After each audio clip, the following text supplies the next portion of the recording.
I was standing on top of the mountain. It wasn't raining. I wasn't sweating, but man, I was soaked. I felt like I'd run into a water buffalo. And I felt something crazy inside, really strong emotion. I wasn't sure why. I mean, the view was insane, but I've seen lots of insane views over the years. There was just something really special about this place.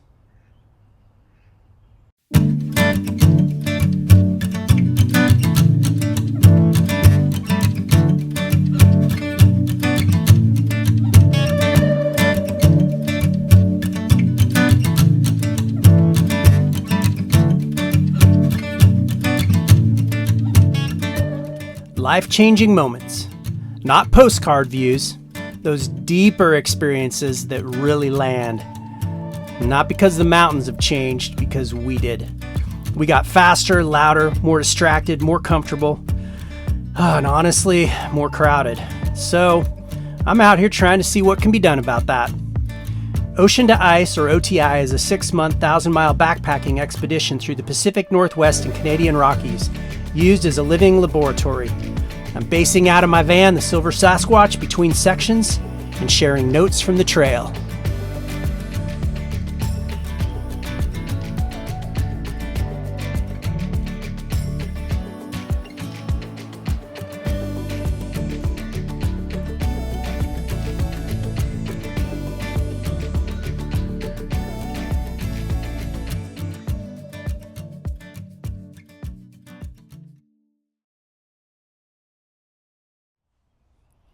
Since the last dispatch, I've been making my way down the Oregon coast, and at some point I decided to climb Mount Neahkahnie, and I'm not sure why.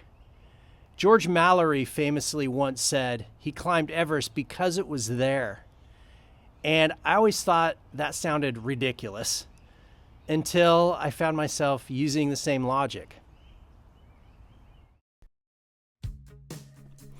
Neahkahnie Mountain rises nearly 1,700 feet out of the Pacific, which is a pretty imposing thing to have staring you in the face from sea level. The mountain held spiritual significance long before hikers showed up with trekking poles and that nasty trail mix with raisins. Gross. The name, the mountain, not the trail mix, comes from the Tillamook people and roughly means place of the Creator. It was considered sacred. Then, sometime around 1693, a Spanish galleon wrecked offshore. Remnants of the wreck had been washing ashore for generations.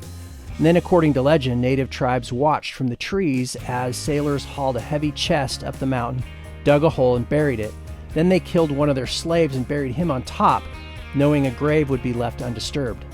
Over the next century, word spread. Treasure hunters arrived. Then more treasure hunters arrived, and even more. Some dug enormous pits. Some brought heavy equipment. Some spent years searching, a few died trying.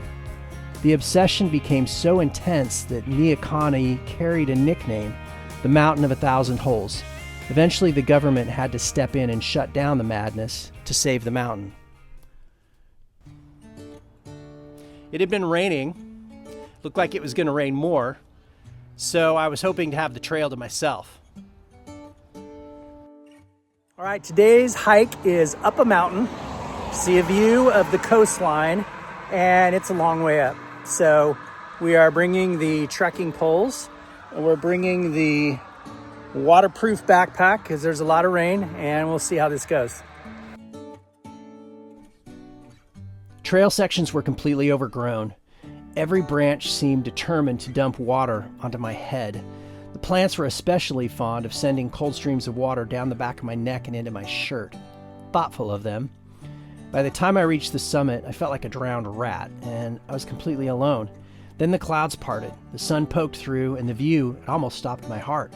There was Manzanita, Nehalem Bay, the estuary, miles of coastline, the Pacific, the Coast Range, and lines of waves rolled toward shore 1,700 feet below, while sunlight and storm clouds played some complicated game with the landscape. I just stood there, gaping. Wide-mouthed open amazement is apparently a real thing. The strange part is that I felt all of this before I knew any of the history, before I knew what Neahkahnie meant, before I knew about the treasure hunters, before I knew the mountain had been considered sacred.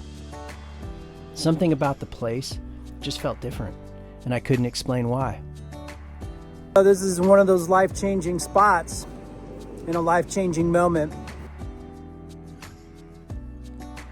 Over the next few days, I kept returning to the overlook from the road, by the trailhead, the one that's 1,000 feet below the summit, but still offers similar views to those 850 feet farther up.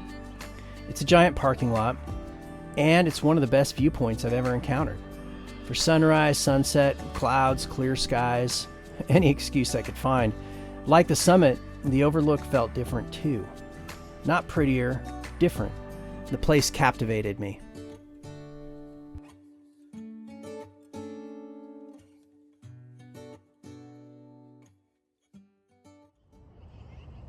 A few days later, I learned the history of this place, the meaning of the name, the sacred significance, the legend of the treasure, and all the generations of hikers and dreamers that have visited this place and have been fascinated with it. And then something for me clicked. The longer I'm on this expedition, the more I suspect that certain places carry a weight to them. Call it history, call it story, call it sacredness, call it whatever you want, but some places seem to amplify our ability to feel. Neahkahnie was one of them. Ocean to Ice started with a question. How do we find those deeper moments in the wild that have become increasingly elusive in a crowded and changing world? Maybe part of the answer is surprisingly simple. Seek places with depth, places with stories, places that have mattered to people for generations, places that feel sacred. Thinking about all those treasure hunters, it kind of feels like they missed it. The mountain was the treasure all along. That feels like a lesson worth adding to the Ocean to Ice Trail Guide.